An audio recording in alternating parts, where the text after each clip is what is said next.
അപ്പം അദ്ദേഹം ഈ പരിപാടിയെക്കുറിച്ച് എന്നോട് പറഞ്ഞത് ഐശ്വര്യമുള്ള പരിപാടി. അദ്ദേഹവും അതുപോലെ അദ്ദേഹത്തിൻ്റെ കൂടെ ഉണ്ടായിരുന്ന ADCയും ഒക്കെ തന്നെ പറഞ്ഞത് ഐശ്വര്യമുള്ളൊരു പ്രോഗ്രാം എന്നുള്ള രീതിയിലായിരുന്നു.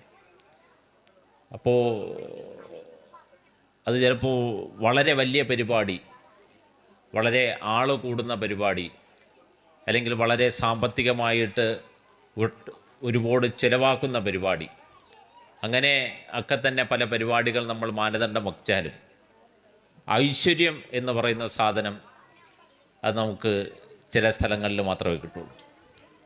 അപ്പോൾ അങ്ങനെ ഒരു ഐശ്വര്യപൂർണ്ണമായിട്ടുള്ള പരിപാടിയാണ് രാവിലത്തെ ആയാലും ഇപ്പോഴത്തെ ആയാലും ഒക്കെ തന്നെ നിൽക്കുന്നത്.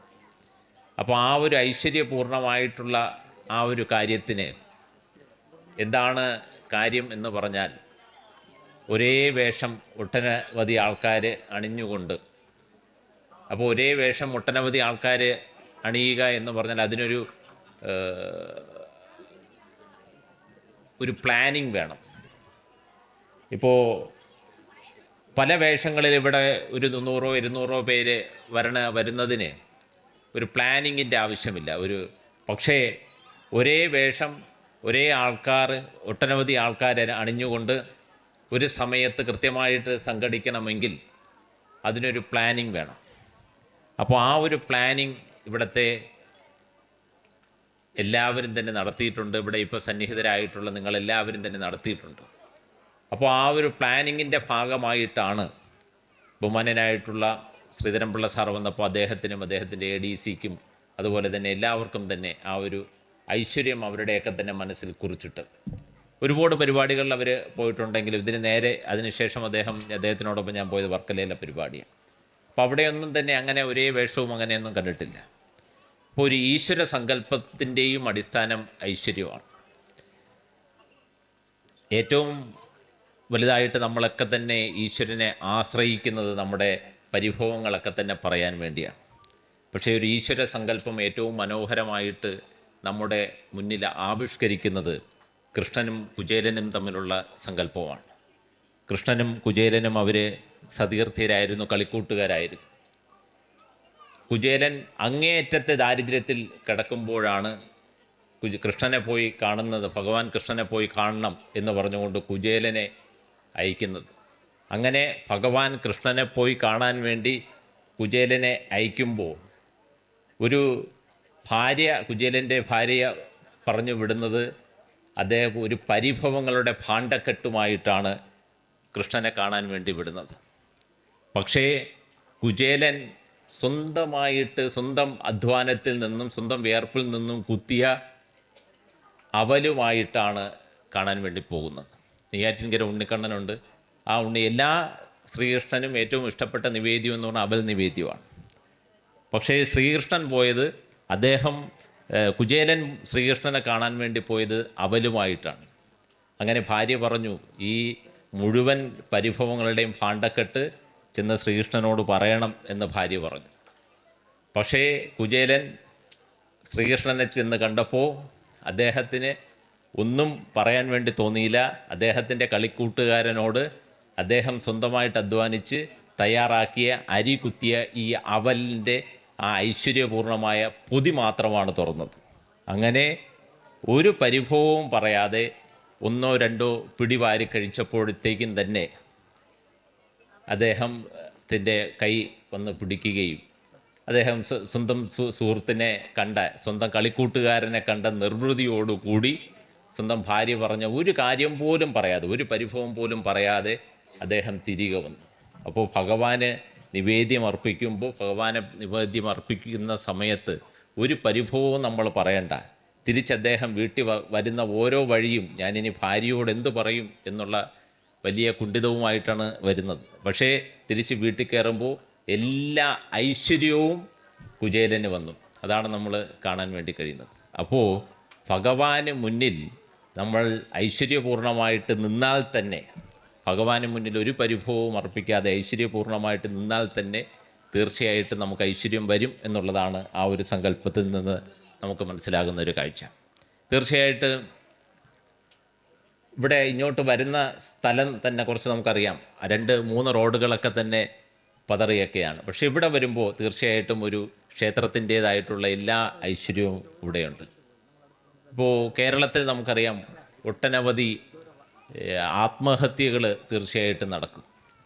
ആ ആത്മഹത്യകളൊക്കെ തന്നെ നടക്കാനുള്ള ഒരു കാര്യം ഇനി എൻ്റെ കൂടെ ആരുമില്ല എന്നുള്ളൊരു കാഴ്ചപ്പാട്, അല്ലെങ്കിൽ എൻ്റെ മുന്നിലുള്ള വഴികളൊക്കെ തന്നെ അടയുന്നു എന്നുള്ളൊരു കാഴ്ചപ്പാടാണ്. നമ്മൾ മനസ്സിലാക്കേണ്ട ഒരു കാര്യം, ഒരു മൃഗം പോലും, രണ്ട് കാലും രണ്ട് കൈയും വയ്യാത്ത മൃഗം, അല്ലെങ്കിൽ 4 കാലും വയ്യാത്ത നമ്മുടെ മുന്നിൽ കാണുന്ന പല മൃഗങ്ങൾ, അവരാരും തന്നെ, എറുമ്പ് മുതൽ എത്ര വലിയ മൃഗങ്ങളായാലും അവരാരും തന്നെ ഒരു ആത്മഹത്യ അല്ലെങ്കിൽ കെട്ടിത്തൂങ്ങിച്ചാകാം എന്ന് ആരും വിചാരിക്കില്ല. അവരെല്ലാവരും തന്നെ, എല്ലാ മൃഗവും തന്നെ ജീവിതത്തിൻ്റെ ഏറ്റവും അവസാനം വരെ, ജനിച്ചിട്ടുണ്ടെങ്കിൽ ഏറ്റവും അവസാനം വരെ പൊരുതുന്ന ഒരു കാഴ്ചപ്പാടാണ് നമുക്ക് കാണാൻ വേണ്ടി കഴിയുന്നത്. പക്ഷേ മനുഷ്യൻ അങ്ങനെയല്ല. അപ്പോൾ അതിൻ്റെ ഒരു തീർച്ചയായിട്ടും നമുക്ക് കാണാൻ വേണ്ടി കഴിയുന്നത് 2-3 കാര്യങ്ങൾ. ഒന്ന്, ശബരിമലയിൽ നമ്മൾ പോകുമ്പോൾ ഏറ്റവും അവസാനം അവിടെ എഴുതി വച്ചിരിക്കുന്നത് തത്വമസിയാണ്. അത് നീ ആകുന്നു. നീ എന്തിനെ തേടിയാണോ വന്നത് അത് നിൻ്റെ ഉള്ളിൽ തന്നെ ഉണ്ട് എന്നുള്ളതാണ്. ഇവിടെ ആദ്യത്തെ പ്രതിഷ്ഠ 1888 ആദ്യത്തെ പ്രതിഷ്ഠ ശ്രീനാരായണ ഗുരുദേവൻ നടത്തിയത് അരുവിപ്പുറത്താണ്. അത് അരുവിപ്പുറത്ത് കൂടെ ഒഴുകിക്കൊണ്ടിരിക്കുന്ന ഒരു കല്ല്, ആ കല്ലെടുത്ത് ശ്രീനാരായണ ഗുരുദേവൻ പ്രതിഷ്ഠിച്ചതിന് ശേഷം അദ്ദേഹം പറഞ്ഞു, ഇത് നമ്മുടെ ശിവനാണ്. അതിനെ പലരും തന്നെ എതിർക്കാൻ വേണ്ടി വന്നു. ആ എതിർക്കാൻ വേണ്ടി വന്നവരുടെ മുന്നിൽ ശ്രീനാരായണ ഗുരുദേവൻ പറഞ്ഞു, ഇത് നമ്മുടെ ശിവനാണ്. അദ്ദേഹം ഒട്ടനവധി പ്രതിഷ്ഠകൾ നടത്തി, ശ്രീലങ്കയിൽ വരെ പോയി. അതിനുശേഷം ഒരു വലിയ കുത്തൊഴുക്കായിരുന്നു. അദ്ദേഹത്തിൻ്റെ പ്രതിഷ്ഠ നടത്താൻ വേണ്ടി ഒരുപാട് പേര് അദ്ദേഹത്തിനെ ക്ഷണിച്ചു. അദ്ദേഹം ശ്രീനാരായണ ഗുരുദേവൻ ശ്രീലങ്കയിൽ വരെ പോയി അദ്ദേഹം പ്രതിഷ്ഠകൾ നടത്തിയിട്ടുണ്ട്. ഏറ്റവും അവസാനമായിട്ട് അദ്ദേഹം നടത്തിയത് കണ്ണാടി പ്രതിഷ്ഠയാണ്. ഏറ്റവും അവസാനം അദ്ദേഹം കണ്ണാടി പ്രതിഷ്ഠ നടത്തിയതിന് ശേഷം അദ്ദേഹത്തെ പ്രതിഷ്ഠയ്ക്ക് വേണ്ടി വിളിക്കുന്ന എല്ലാവരോടും അദ്ദേഹം പറഞ്ഞത്, ഞാനിനി ഒരു പ്രതിഷ്ഠയും നടത്തില്ല, ഞാനിനി നിങ്ങൾ സ്കൂളുകൾ പണിയൂ, ആ സ്കൂളുകൾ പണിയാൻ വേണ്ടി ഞാൻ വരാം, അല്ലാതെ ഒരു ക്ഷേത്രത്തിൻ്റെ പ്രതിഷ്ഠയും ഞാൻ നടത്തില്ല. അപ്പോൾ ആദ്യം അദ്ദേഹം നടത്തിയത് ഒഴുകിപ്പോയ ഒരു കല്ലെടുത്ത് വെച്ചിട്ടിത് നമ്മുടെ ശിവനാണ് എന്നുള്ള അരുവിപ്പുറത്തുള്ള ആദ്യത്തെ പ്രതിഷ്ഠ നടത്തി. ഏറ്റവും അവസാനമായിട്ട് അദ്ദേഹം നടത്തിയ 30-ലധികം പ്രതിഷ്ഠകൾ നടത്തിയതിന് ശേഷം ഏറ്റവും അവസാനമായി അദ്ദേഹം നടത്തിയ പ്രതിഷ്ഠ അത് എന്ന് പറഞ്ഞാൽ കണ്ണാടി പ്രതിഷ്ഠയാണ്. അപ്പോൾ കണ്ണാടിയുടെ പ്രത്യേകത നമ്മളറിയാം. നമ്മൾ ചെന്ന് കാണുമ്പോൾ അവിടെ കാണുന്നത് നമ്മുടെ ബിംബം തന്നെയാണ്. അപ്പോൾ നമ്മുടെ ഉള്ളിലാണ് തീർച്ചയായിട്ടും നമ്മുടെ എല്ലാ ക്ഷേത്രങ്ങളുടെയും, കേരളത്തിൽ 3.5 കോടി ജനങ്ങളെ എല്ലാ കല്ലും മുള്ളും കാലുക്ക് മെത്തയാണ്. അതുവഴി നടന്നു പോകുമ്പോൾ നമുക്ക് കല്ലും മുള്ളുമായിട്ട് അനുഭവപ്പെടുന്നെങ്കിൽ അത് നമ്മുടെ കാലിന് മെത്തയായിട്ടാണ് അനുഭവപ്പെടുന്നത്. അവിടെ ഈ അടുത്ത കാലത്ത് നമ്മുടെ ബഹുമാനിയായിട്ടുള്ള രാഷ്ട്രപതി വരെ ശബരിമലയിൽ വരുന്നു. ഒരു കേരളത്തിൻ്റെ ജനസംഖ്യയാണ് ഒരു തീർത്ഥാടന കാലത്ത് ശബരിമലയിൽ വരുന്നത്. ആ ശബരിമലയുടെ അങ്ങേയറ്റം എഴുതി വയ്ക്കുന്നത് തത്വമസിയാണ്, അത് നീ തന്നെ ആകുന്നു എന്നുള്ളതാണ്. ഞാൻ പറഞ്ഞു വരുന്നത് ഇത്ര മാത്രമേ ഉള്ളൂ. കാരണം തീർച്ചയായിട്ടും എല്ലാ ഭഗവത്